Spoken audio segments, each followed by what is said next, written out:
Ray sy ny Zanaka ary ny Fanahy Masina. Amen. Ho amintsika rehetra ny fahasoavana mba ny fiadanana avy amin'Andriamanitra raintsika sy Jesosy Kristy tompontsika. Mijoro amin'ny finoana izay no hevitra ifampiresantsika, ifampizarantsika, ianarantsika mandritra amin'ity volana Aogositra ity. Ny rehefa nevantsika sambatra no raintsika nomboantsika ny fotoana.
Isika ivavaka. Ianao Andriamanitra ny tompo, miambina ny tanana anay, naniraka ny anjely mpiambina, ny tobo manodidina anay, ka natratra izao andro vaovao amin'ny herinandro vaovao izao, volana vaovao. Ianao Andriamanitra ny nanome, na miezika izay ianao no mahavita, mikarakara izay ianao no mahatotosa, mikasy izay ianao no mahefa, satria mandrakizay ny famindramponao. Ianao no manome anay fanazavana amin'ny lanitra, amin'ny antoandro dia ny masoandro, fanazavana amin'ny alina dia ny volana. Ianao izay miaro ny tongotray, mitantana anay amin'ny zavatra rehetra, indrindrandrindra mahazanaka ao anay ao amin'ny Kristy Jesosy mpamonjy anay.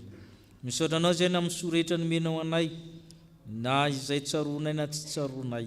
Misaotra anao izay amin'izay rehetra niahatra tamin'ny fiainanay, na ny soa na ny ratsy.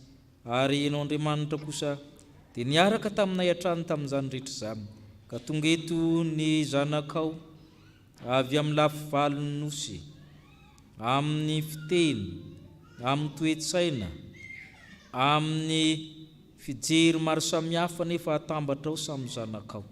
Iray ny batisa, iray ny finoana, iray Andriamanitra manerina azy rehetra ao aminay rehetra, miasa aminay rehetra. Faly sy ravo izay tompo tafahona eto. Ko misaotra anao, mideranao no ny fitahinao. Ko ankehitriny hamasiny izao fotoana izao, mba ho anitra kasitrahana masinao. Hamasiny liturjia manontolo, mba ho fiderana fanomezam-boninahitra anao.